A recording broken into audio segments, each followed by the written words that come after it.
Thanks for the invitation to talk on SARS-CoV-2 at 2 years. And without further ado, a couple really quick announcements. We're now at day 726 of a national public health emergency and counting. And just a few minutes ago, we learned from Dane County and Madison-Dane County Public Health that we keep on masking now until March 1st. So disclosures, my research group receives in-kind support from Quidel in terms of rapid influenza tests and analyzers. And we've also facilitated getting supplies to the Oregon School District.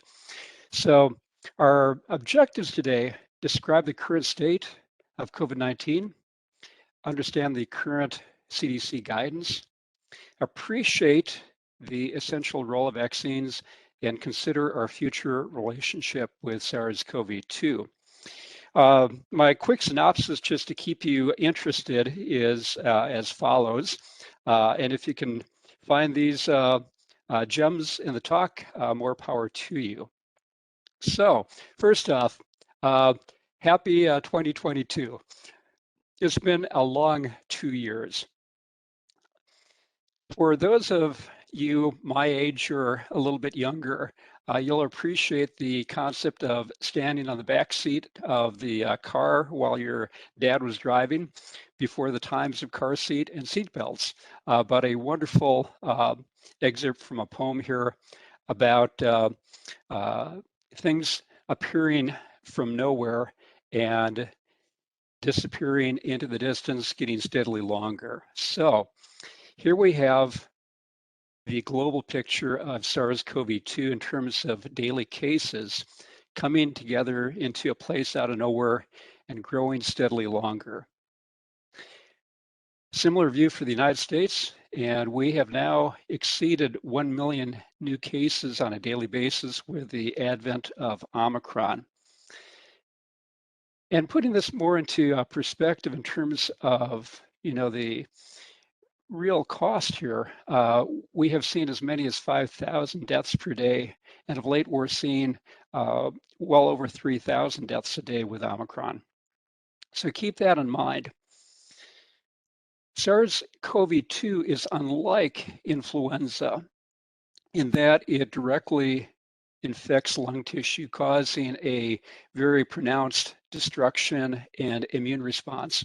And unlike influenza, which depends on bacterial co-infection, SARS basically causes the destruction simply by itself. Well, I want you just to kind of think in terms of looking back and trying to make sense out of some of the patterns we see out there. If anybody can name what animal is that, put it in the chat. I'll give you a second to do so. Telltale sign of a cottontail rabbit, or rabbits in general, having this Y-shaped track with the rear feet up front and the front feet behind. So what can we learn looking into the past? Well, first of all, Wisconsin started with its very first case on January 29th, 2020. My group was able to document the first known household transmission in Wisconsin occurring about 6 weeks after that in a family in our orchard study where everybody got infected. If we look at the entirety of cases, we can see small traces of things out there. For example, the Supreme Court blocking the Safer at Home expansion or extension and seeing a slight acceleration after that. We see accelerations with Memorial Day weekend, with July 4th, and especially with the start of the K-12 school year and the beginning of autumn. We can see the signature Thanksgiving and Christmas, New Year's vacation. And with the next slide, this takes us into the second year. And I just want to point out that the top part of the scale on the previous slide is shown by the red dotted line in this slide. Our numbers are much, much higher with Omicron, but we see the telltale sign of Delta in May and June, the start of the K-12 school year again, and then the appearance of Omicron. Similarly, this is the pattern for Wisconsin for deaths And just so you know, yesterday we recorded 88 deaths in Wisconsin. But seeing the big rise here with the autumnal and winter peak last year, and we're seeing something very similar right now, especially with Omicron. The last thing I want to show you in terms of some of the epidemiology is just an estimate of case fatality rates across Wisconsin over the entire time. And the good news is we've seen this slowly decline in terms of case fatality. This is graphed on a logarithmic scale. So we go from 0.1 to 1 to 10%. But the good news again is we're seeing a decline over time. The other pattern that's really interesting to many of us is the fact that with the onset of school closure in March of 2020, all the other respiratory viruses pretty much went away, with kind of the exception of rhinovirus, which kept on at low levels. But we're still seeing pretty low levels, and in fact, influenza seemed like it was picking up this fall. And I think with Omicron coming through, either because we became better at masking or there might be some viral interference going on, but influenza seems like it's retreated and may have already peaked a couple of weeks ago. So the patterns we see out there that I want to reinforce with SARS-CoV-2 is that of seasonality, some role of the school year, effect of holidays and social gathering, the stochastic effects of variants, declining case fatality rates, and the effects on other respiratory viruses. So I'm going to jump into quarantining, isolation, masking, and testing. I think we are all aware of the current guidance for quarantining, and the biggest decision point really centers on whether or not somebody is at high risk or not. If somebody is fully vaccinated, we tend to treat them differently. If you're exposed and vaccinated, and we'll talk about fully vaccinated in a little bit here, but if you're in that category, you should wear a mask around others for 10 days, test on day 5 if possible. The only other difference if you're not fully vaccinated is staying at home for 5 days. And then after that, you continue to wear the mask for additional 5 days. But so really not a whole lot of difference there in quarantining. When it comes to isolation, the rule is stay at home for 5 days. If you have no symptoms or the symptoms are resolving after 5 days, you can leave the house but continue to wear the mask for another 5 days. And this is all based on a lot of the studies showing that after about 5 days of symptoms, the amount of virus you're shedding really drops down. It doesn't go down to 0, but it drops down quite considerably. For UW Health, we do it a little bit differently, but I think what I want to try and emphasize here are the decision points. So first of all, asking when did your symptoms begin? And if you didn't have any symptoms, when did you have a positive test? That's day 0. On day 6, asking yourself, do you have symptoms? Is your cough controlled? Is temperature less than 100 degrees for 24 hours without antipyretic? Any vomiting or diarrhea, i.e. things that make you more contagious, or your symptoms are not worsening? And are you immunocompromised? If no to both those, then you move on to the next, which is antigen testing. And so we'll talk a little bit about antigen testing in a bit here. But before that, the rule of thumb is when to wear a mask. And keep in mind that this is all predicated on risk and issues like that. So asking, are you under-vaccinated? Are you indoors, immunocompromised? Do you have comorbidities? Is the surrounding area under high transmission? Or do you have high-risk contacts, people who would fit into some of those earlier categories? And if that's the case, you should be masking. And again, the Madison and Dane County Public Health recommendation now in the extension of the guidance through March 1st for use of masking. The bottom line is people should mask with the mask that they will wear appropriately and consistently. But keep in mind that not all masks are the same. You guys already know this, but the N95s are probably the best out there, followed by the KN95, which are quite a bit better than surgical, which are quite a bit better than masking, which is our cloth mask, which is greatly better than nothing at all.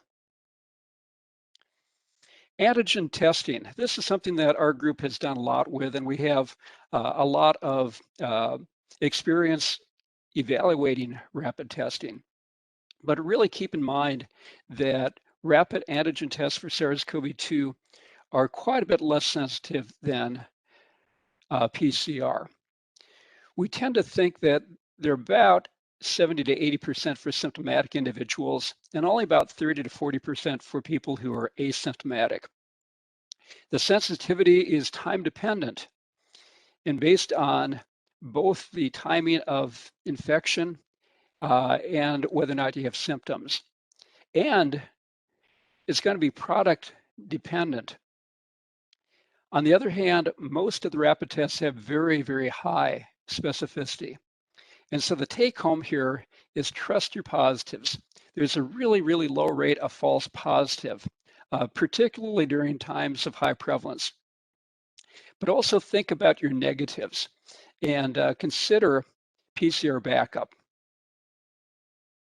So the 3 Ps of testing when it comes to antigen testing is think about the purpose of your test. Why are you doing it?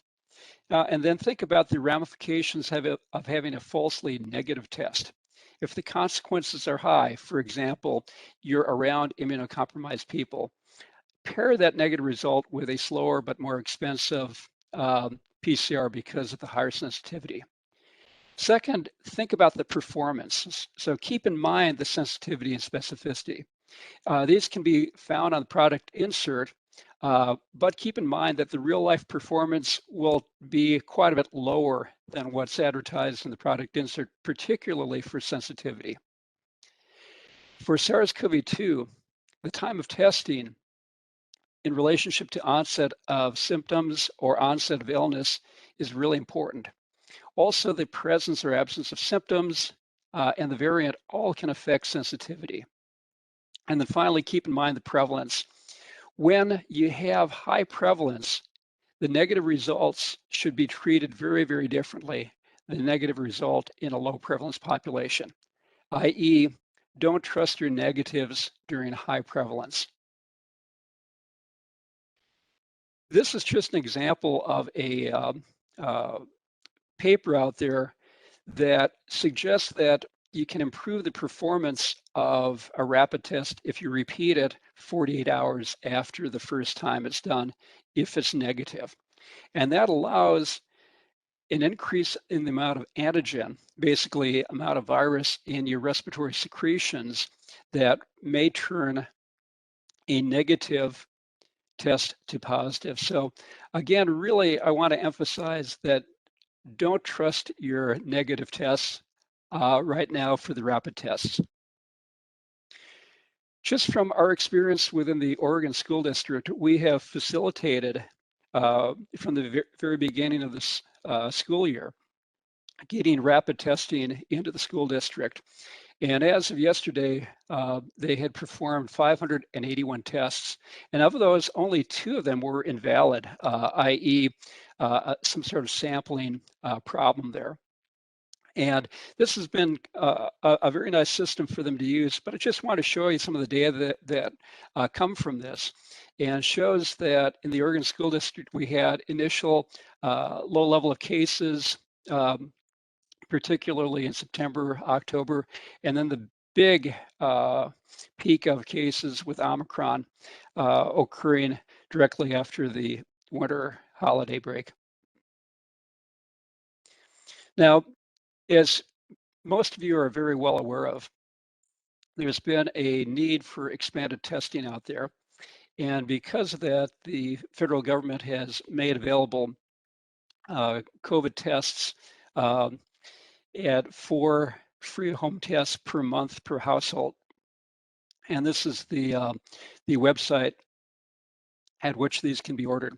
But the other thing I want to really emphasize, if you are doing home tests, they really need to be reported centrally. And for Wisconsin, the website for this is located or shown down here below. But you can get to this pretty easily by just Googling Wisconsin rapid test reporting. But this allows people in public health to follow what's going on. If we all use rapid testing in our homes without reporting, we lose the ability to track what's going on out there. So keep that in mind. All right, well, let's talk about the COVID vaccines. I really want to spend a little time. This is from a paper I did many years ago, but on the x-axis is a logarithmic scale of the estimated pre-vaccine prevalence in terms of cases per 100,000. And on the y-axis is the case fatality rate per 100 or per 1,000 cases. So basically what we look at on the horizontal scale is rare to common, vertical scale from benign to severe. And all the dots you see are various infectious diseases for which we have established vaccines. And I really want to point out that we use vaccines in some cases for things that are really common and relatively benign. For example, the two lowest dots there are for rotavirus and for chickenpox. Or we use them for things that are pretty rare, but have a high mortality rate. And so the two dots really on the northwest corner are meningococcal disease and tetanus. Well, one can ask, well, where does COVID-19 fit on this diagram? And here it is. It's incredibly common, and it's has a pretty high level of deaths. And its nearest neighbors are influenza and smallpox. So keep that in mind. So when people say COVID-19 just isn't that much of a pathogen, it's probably the furthest one that we have from the origin in this type of diagram. It has combined lethality. Well, when we look at vaccines, we're looking at just part of the whole picture, from distancing and masking all the way to quarantine and isolation and so on. But the COVID-19 vaccines have been incredibly beneficial. The current guidance from CDC is that everybody 5 years of age and older should protect themselves by being up to date with their vaccines. And the eligibility has now expanded for people above 12 years of age. So for boosters, and it's greater than 2 months after the initial Janssen vaccine, or 5 months after the Pfizer vaccine, 6 months after Moderna. But also keep in mind that additional Pfizer doses have been authorized for immunocompromised children. And the guidance exists out there for immunocompromised, but I think the bottom line things to keep in mind is the additional primary shot, not a booster, but primary shot, comes 28 days after the second dose, but we don't use it for the Johnson & Johnson, all right?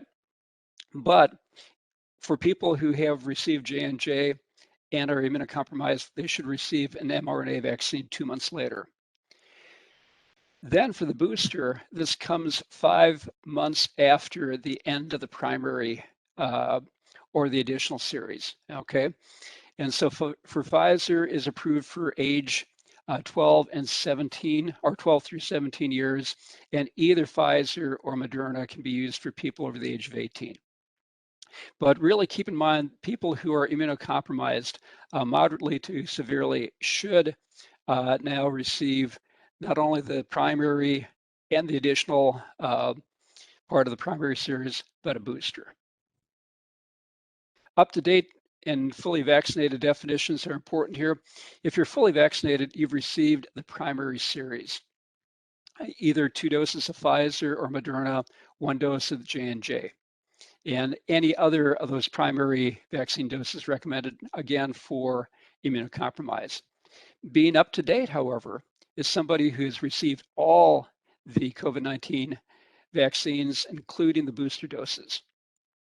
And so we're in a constantly changing environment. I'll just mention that there is a ACIP work group on COVID-19 vaccines that I've been the AAFP representative on. And we have now met, I'm guessing, about 80 times since May of 2020. And each of the meetings typically lasts anywhere from 2 to 3.5 hours. So these are almost on a weekly basis. But there are so many things happening and so many moving parts that it's really hard to keep on top of. Well, on the flip side, what happens with the policies out there and how are they applied? If you take a look at this diagram, centered in southern Wisconsin, you see a nice dark county, which is Dane County. We're doing pretty good. And you can see that there's a great deal of variation across the country. I also like to point out with this diagram that the Navajo Nation in Arizona has very, very good coverage. But you find such a tremendous disparity across the country, largely based on urban-rural issues. The other thing, though, keep in mind is we vaccinate successfully based on vulnerability. And the counties that are the least vulnerable in terms of social vulnerability tend to have much higher vaccine rates than those counties that are most vulnerable. And again, on this diagram, and this I just inserted yesterday, Dane County rides up near the top. You see the orange dot or red-orange dot on the least vulnerable line there. So we've always done pretty well. Oftentimes, we're the leading county in the country. Well, the vaccination rate does make a huge amount of difference when we start looking at both the rates of disease, the incidence on the left, and mortality rate. And you have a fairly strong correlation between the vaccine coverage rate and the outcomes here. And unfortunately, this is one of my favorite graphics from New York Times that shows where we are in terms of vaccine coverage and where we could have been in the shadow lines there had we continued at rates that we had at the time. So for example, well, let me just show you. If we kept up at the rate that we were seeing in April of 2020, we would be well past 100%. In fact, we would have had 100% of the country covered by July of 2020. As it turns out, we're much, much lower than that at this point in time. So keep that in mind. We still have a long way to go. And I'm not sure if we're going to be able to maintain the trajectory we see right now. So I'm going to try and leave time for questions here, but want to talk a little bit about our future relationships with SARS-CoV-2s. And I'm putting the S in there because it's quite apparent that we're dealing with more than just a unified SARS-CoV-2. And let me go into that a little bit. A wonderful quote by Jan Martel about a measure of madness in all living things. And I think that really applies to this virus. If we take a look over time, and this is a series going from February of 2021 until present time. And this is the frequency of clades or genetic groups for SARS-CoV-2 in the United States.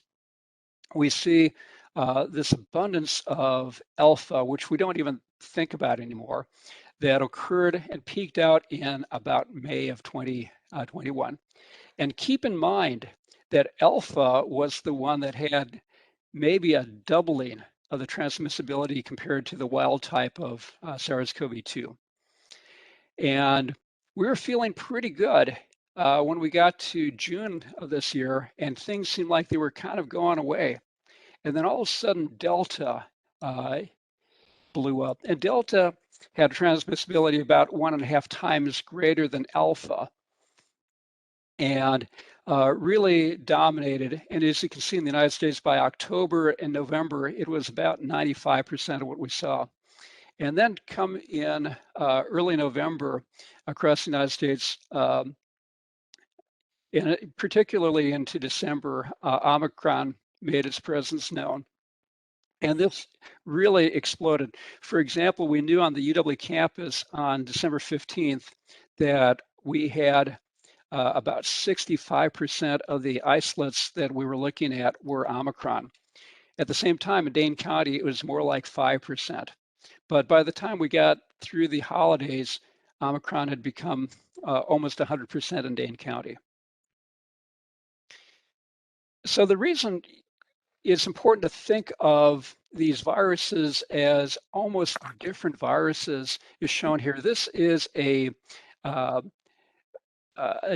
genogram showing the phylogeny or the origins of different clades.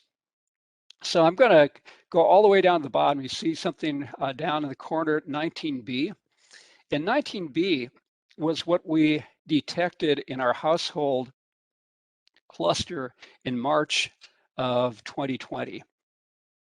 And we don't see this anywhere anymore. When we talked about Delta or Alpha, that was really very, very common here and got totally displaced by Delta. But if you take a look, Alpha and Delta are not really related much at all. Delta did not emerge from Alpha. It emerged from, it had been out there just circulating, and then all of a sudden caught the upper hand. Going from Delta to Omicron, same thing. We're not talking about Delta evolving. We're talking about these different clades that are in circulation all at the same time, and all of a sudden one gets some sort of advantage and just explodes. And even now, you may have heard of the Omicron Prime or the other Omicron, which has some additional mutations from Omicron. But so this is a virus that's going to keep on changing as time goes on. So Omicron really was first detected in South Africa and Botswana in mid to late November. The first case was in the US December 1st, and now less than 2 months later, it's nearly 100% of what we're seeing. And the questions are really how transmissible, how severe, how well do the vaccines protect, and what therapeutics are out there. So real quickly, Omicron has a huge number of mutations across the genome, about 50 amino acid changes, and a big chunk of these are within the part of the virus that provides the immunologic recognition, the receptor binding domain. And so this really has had a lot of effect on the transmissibility. We now know that it is more infectious and transmissible. It resists neutralization by antibodies. It resists some of the therapeutics, particularly the monoclonal antibodies that were formed for other viruses. And it tends to evade innate immunity. So let me just show you, this is some of our data again from orchards, and it's just a real sobering example. This is a family that we have been following, and over the Thanksgiving holiday, we're in the Wisconsin Dells at one of the water parks. And sure enough, their first child became ill. on the 27th, and we're doing family studies. And it turns out that on that first day, 2 of the kids were positive for SARS. A week later, another child became positive for SARS as well, which is all good and well. And the kids were sick, not terribly sick. They all got better. They all had negative PCRs. And then all of a sudden, they got sick again. And it turns out they got sick again with SARS-CoV-2. And it turns out that the first time around, they had Delta. The second time around, they had Omicron. So we're showing that kids are coming down with this a month apart. The immunity imparted by that first infection didn't do anything for that second infection. And I think this is why we're seeing such an explosive event here with Omicron. Now, the good news about an explosive event is it tends to go up fast and tends to come down fast. And if we take a look on the left panel, in the green, that's South Africa. It went up quickly, it came down quickly. The UK is basically about 2 weeks in front of us, went up quickly and has had dropped down quickly. And the US, as you've heard in the last week, is starting to drop down a little bit. Now, kind of the downside is that what we find in terms of the quick up and down isn't necessarily being realized in terms of the morbidity and the mortality. And so we'll have to kind of wait and see how bad things become. But again, we're now seeing about 3,000 deaths a day across the United States. And again, yesterday we had 88 deaths in Wisconsin. Just out yesterday, I think, that FDA was halting 2 of the COVID-19 monoclonal antibodies, one from Eli Lilly and one from, I believe, Merck, or by Regeneron, because the monoclonal antibodies just don't work for Omicron. So keep that in mind. Actually, you don't have to worry about that because you can't get these. The other thing to be aware of is just the other therapeutics out there. So if you're not familiar with Paxlovid, remdesivir, and molnupiravir, those are out there. The first and third are oral agents. The remdesivir is a IV agent, but all can be used to prevent hospitalization and progression in people with mild to moderate COVID-19. These are best if they're started early on, within 5 days of symptom onset, but like oseltamivir, the earlier started, the better. Just very quickly with the Merck product, the molnupiravir, should not be used in pregnancy or people who are childbearing potential, just because the fact that this really messes with RNA production and could be associated with birth defects. Okay, so are we there yet? Where are we heading with all this? And I can honestly say, I don't know. All right. From a talk I gave in March of 2021, I was counting on herd immunity and mentioned the other topics down here. That by November 2021, I was hoping for herd effects, not herd immunity, and we had backed down from counting to hoping. The vaccines were so incredibly good that it gave us the thought that we might actually be able to control SARS-CoV-2, but then reality hit in terms of not only the variants, but the vaccine uptake. But the thing to keep in mind is the rest of the world. This is a global pandemic, and as long as SARS-CoV-2 is burning somewhere, you know, the risk is going to be there. We'll have to keep on watching those variants concerns. When it finally tamps down, this is going to be our 5th seasonal coronavirus. And we'll start thinking about the COVID season much like the flu season, except all I can say is COVID is a whole lot worse than influenza. Revaccination is probably going to be something we're looking at routinely. And then we're going to be looking at, potential for masking at sometimes, other reactive public health measures. And we really need to put attention onto the negative long-term consequences and collateral damage.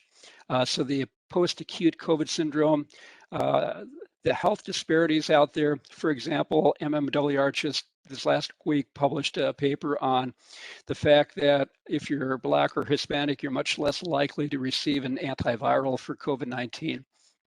There's neglected healthcare, there's the devastation economically and emotionally, and this post-pandemic stress disorder that I think we're going to be seeing more and more of. This is just more local, just came out that alcohol-induced deaths in Wisconsin rose nearly 20% or 25% in 2020, the biggest one-year increase. At the same time, for 2020, the average life expectancy in the United States dropped by 1.8 years. And just keep in mind, that was for 2020. 2021 was worse in terms of mortality. And it'll take until about this time next year to know how bad it was when all the statistics come on in. So just gonna finish up here with a little thought on vaccine. If we look at the United States right now and ask who is completely vaccinated, and this means up to date. So they have the people who have had the primary series, all recommended additional doses and boosters. That's about a quarter of us.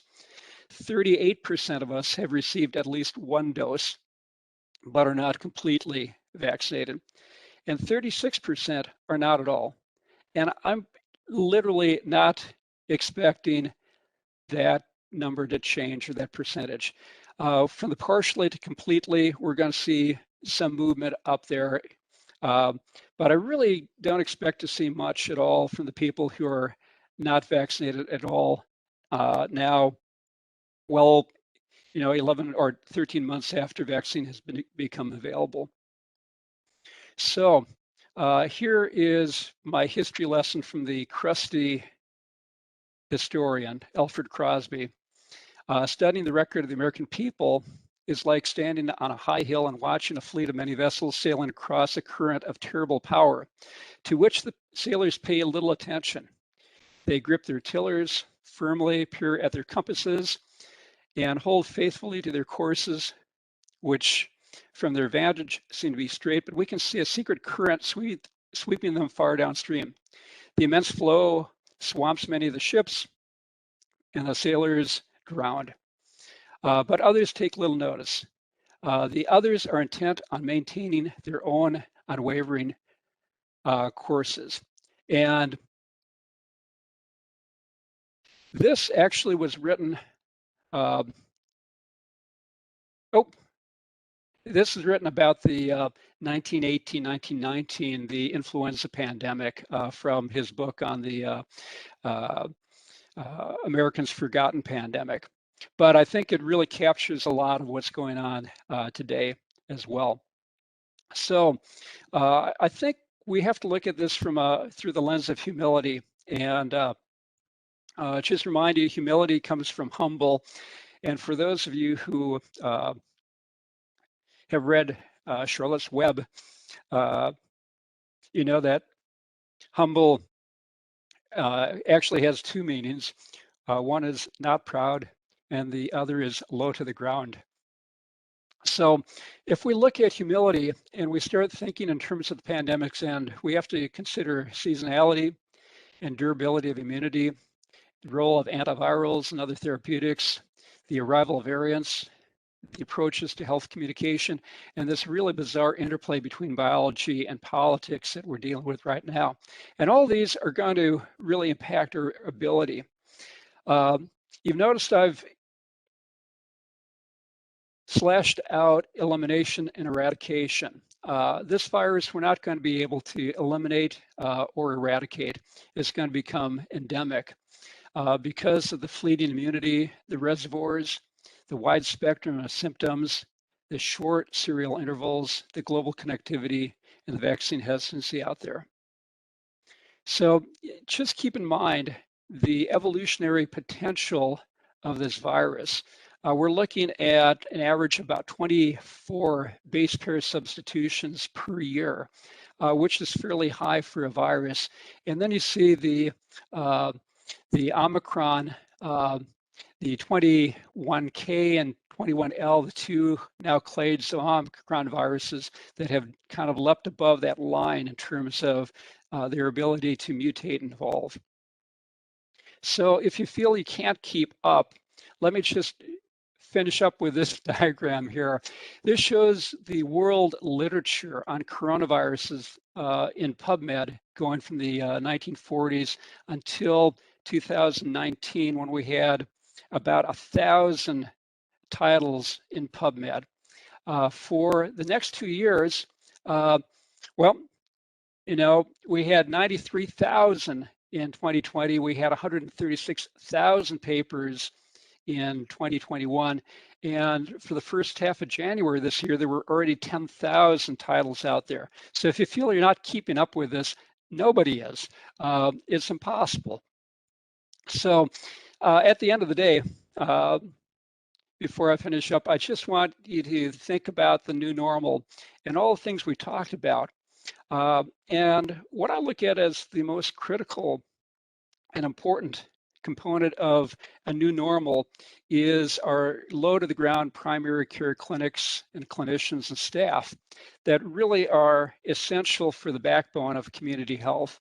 As we are looking at surveillance, we're looking at provision of testing, we're looking at treatment in initiating treatment early. These are not things that are going to be done as well or even starting by anyone other than primary care. So primary care is going to be really, really necessary for translating public health into meaningful and tangible results. So I think I'm done with my 45 minutes here, and I think we have a little time for questions. So thank you much for your attention, and I will stop sharing here. Great. Well, thank you so much, Dr. Temte. We'll go into the Q&A if people could put their questions in chat. Let's start. I think you did already touch on Mary Cherkovich's question, how do the pandemics end? Do you want to add anything to that? Well, that's a great question. I think I was going to say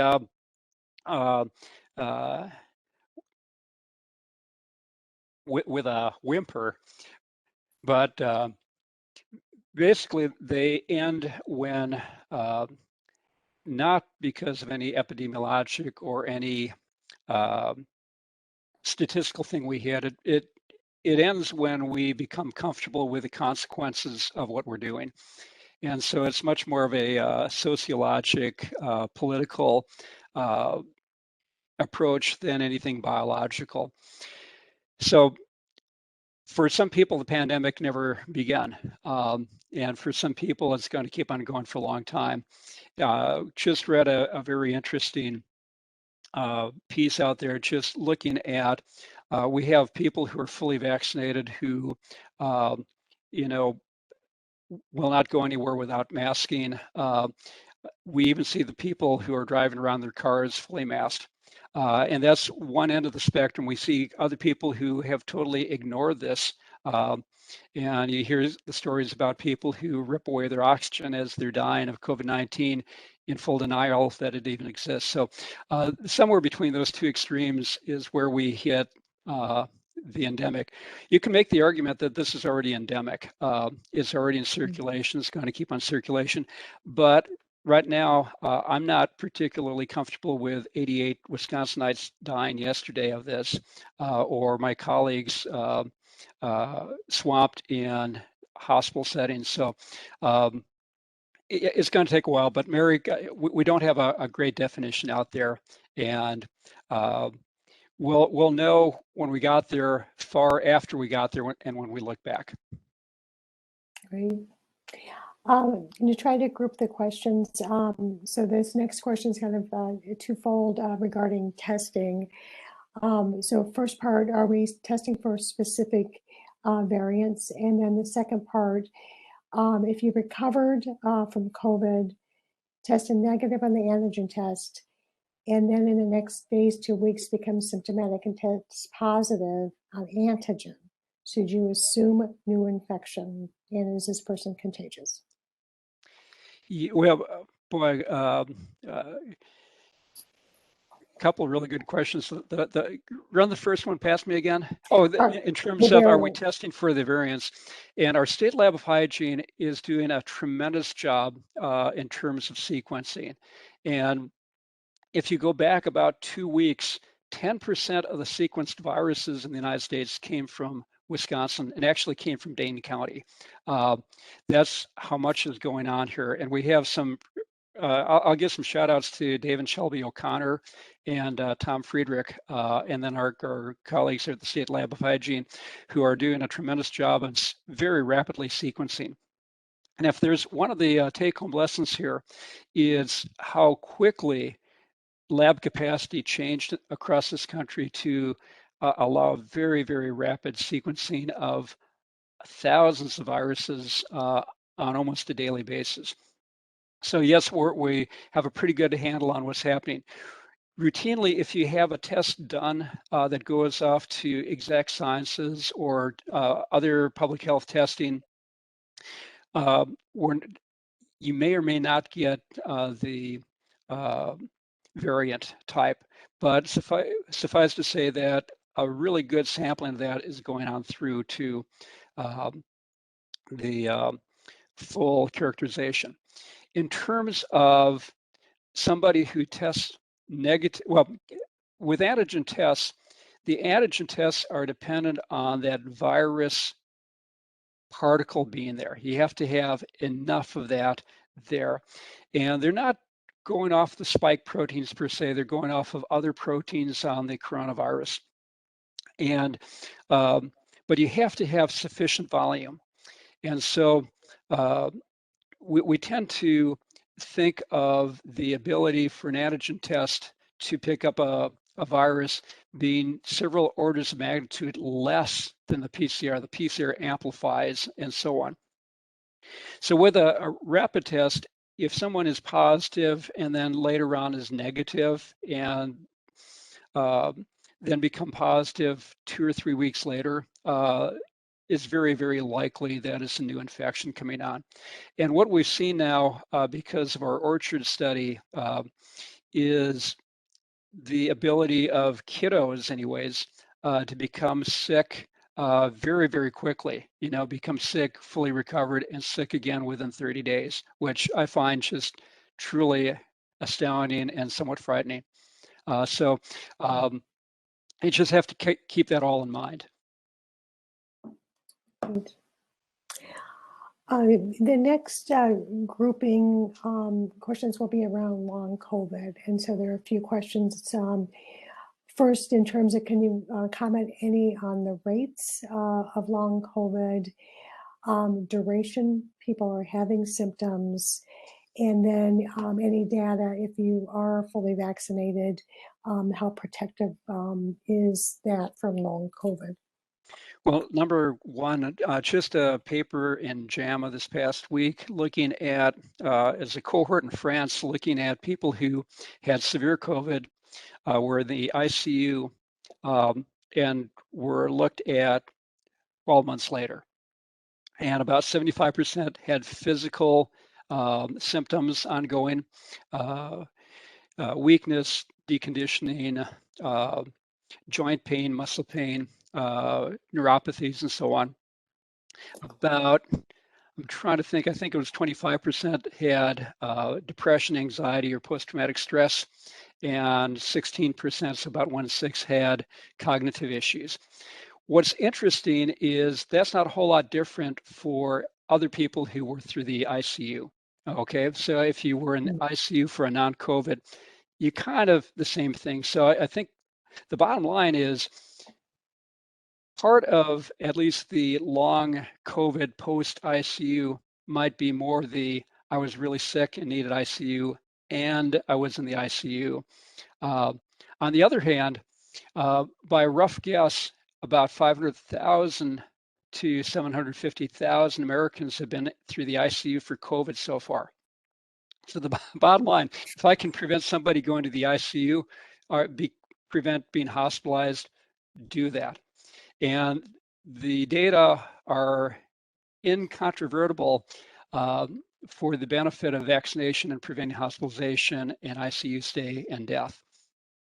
In terms of long COVID, boy, we don't know really how long. So the longest anyone's had COVID now has been 2 years. We do see it lasting quite a ways. I've seen figures anywhere from about 25 to 50%, but it really depends on severity. And again, I think if you can prevent mild to moderate to severe illness, you're going to prevent those things from coming on.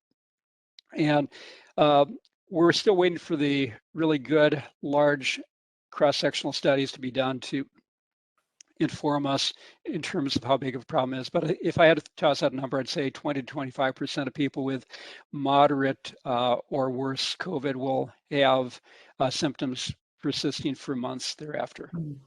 I just see one here in terms of the false positive PCR testing, which I think is really important to bring up because PCR, as you know from your STI testing, not only picks up viable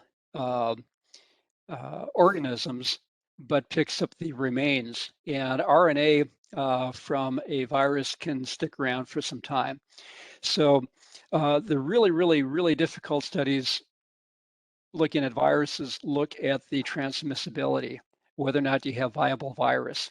The PCR says nothing about whether or not that RNA is coming from something viable or if it's coming from remnants.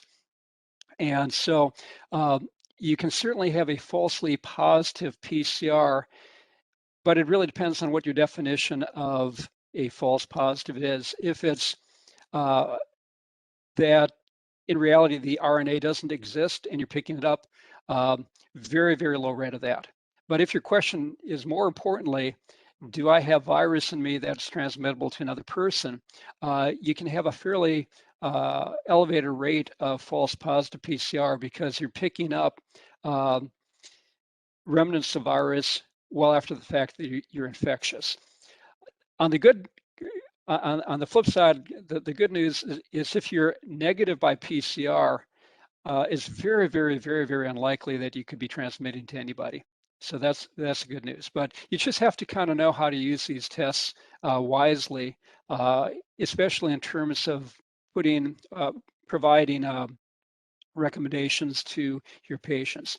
The other thing I'll just mention very quickly, and it's not part of this, but we've had at least some anecdotal evidence that when we detect a virus in a household, SARS in a household, and the family becomes very good at using good masks within the household, then we don't see much transmission. On the other hand, when we have a case in the household, almost half the time, everybody in that household becomes infected. So it's really transmissible. So kind of keep that in mind. And I'm also seeing John Beasley with his persistent question on fluvoxamine. And the NIH is actually studying fluvoxamine, fluticasone, and ivermectin in large clinical trials now, John, to try and come up with that answer. Okay. There are a couple of questions regarding kind of vaccine outreach and hesitancy. Wanted to go back to. So one is, how has vaccine hesitancy affected the trajectory of the mutation? And then also, what from Dr. Hyon, I found incredibly frustrated by in our humble fight against COVID is our inability to give vaccines in our clinics. Any ideas about that?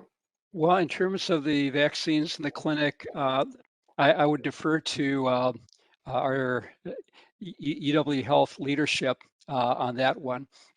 In terms of, it's really hard to convince people who don't want to get vaccine. At the end of the day, a couple thoughts I'll toss out there. If you look at where we are right now with the COVID-19 vaccines, for having a vaccine now for 13 months, and across the globe, we've done over 10 billion doses. We have done in this country over 300 million doses, and on the best year ever, we might hit 130 million influenza vaccines. We've done pretty good, okay? Unfortunately, with a new virus for which there isn't any good pre-existing immunity, pretty good isn't good enough, and we've done an admirable job of getting vaccine. Dane County is beautiful. The UW campus is over 95% vaccinated. That's incredible, but it's not enough. And about the only suggestion I can give for reaching out to the vaccine hesitancy people is just persistence, working on a trusted relationship that you might have with a patient, and eventually some of those people will acquiesce and be accepting. I wish we could have accelerated things a whole lot faster. I think we would have seen a different outcome in terms of at least some of the hospitalizations and death, but we have what we have. And at the same time, I'll just put in a quick plug that even though I'm very, very pro-vaccine, I think, any talk about not providing care for people who are unvaccinated, fits into the same category as not taking care of our schizophrenics who refuse to take their antipsychotic medicines, or our diabetics who have A1Cs of 13. These people still need care. So. Go back up to a question that was earlier about travel recommendations for safe traveling. Would it be best to wait a few more months? What are your thoughts? Look at what's happening where you're going. That if we're learning anything, we're seeing that COVID-19 is really, we're so used to seeing these big composite pictures of the globe, but in reality, you'll see things spiking up here in Wisconsin when things are totally flat in Florida and vice versa. And so I think just kind of pay attention to the level of activity at destinations, keep track of what's happening in terms of variants. So right now, I'm pretty sure that across Dane County, we're on our way down, that an awful lot of people who haven't had this already and were going to get it have already had it. I'm not ready to relax on masking yet. It's still out there, but we definitely, I think, have gotten past the peak here in Dane County, and probably in Wisconsin, we're on the way down. But you really have to keep track of what's happening where, when, and with what. Right. Well, we're right up against the time. I do also want to point out for those getting CME, there was a little bit of a glitch in the evaluation form. And so Vanessa will set out some instructions, but I included the evaluation from last month's session instead of this month. So we will get that, we'll work on that. John, are you able to stay on maybe another minute or two to finish off the questions? Okay, great. Yep. Thank you very much. So how did it follow up on the question about how vaccine hesitancy maybe has affected? I think specifically, Alexis, excuse me, if everyone had been fully vaccinated, would the virus still have mutated the way it has? Well, wonderful question. Are you saying if everybody across the entire Earth Well, yeah, I were think, vaccinated, or are you or saying maybe across? let's just say herd immunity. Maybe Yeah, if we achieved herd immunity. yeah. Yes.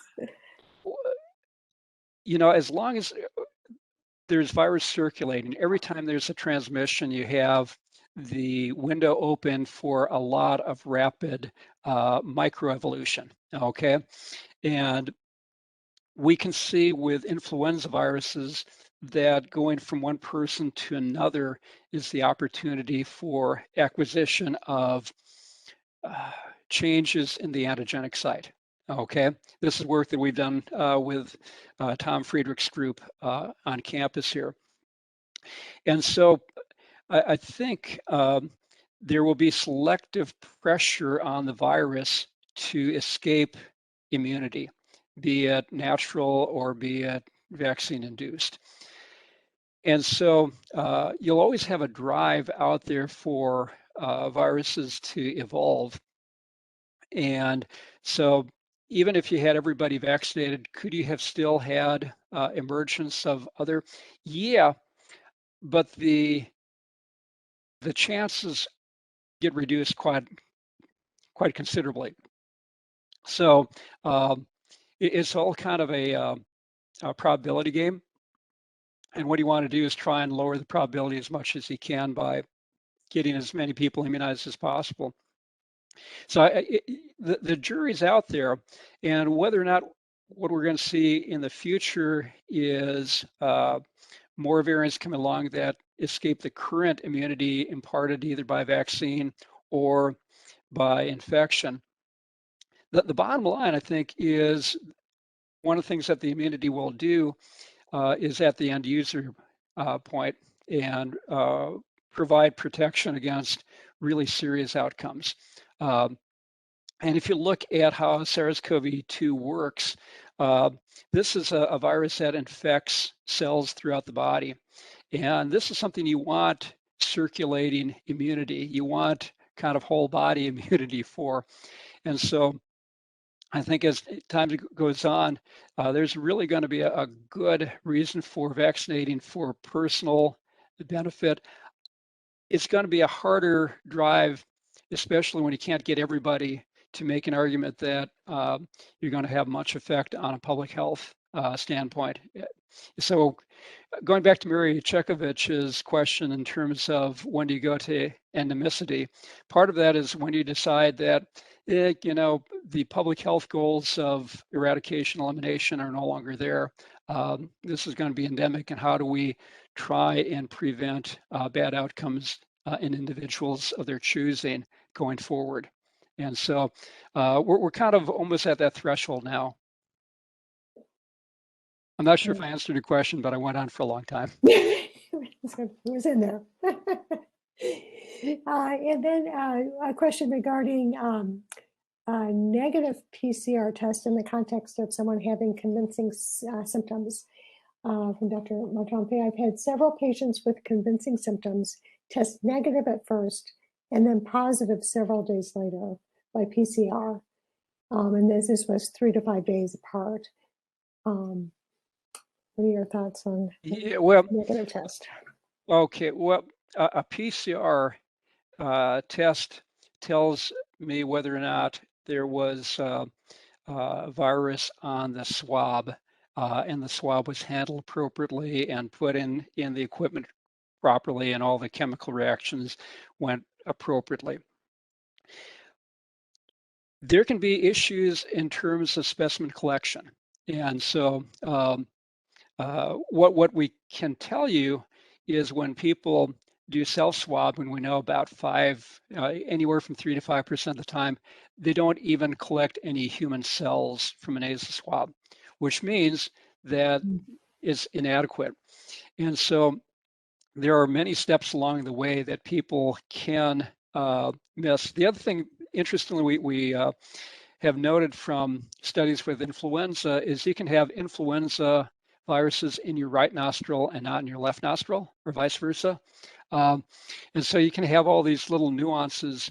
And so it depends on the collection technique, where you collected from, how vigorous you were, and so on.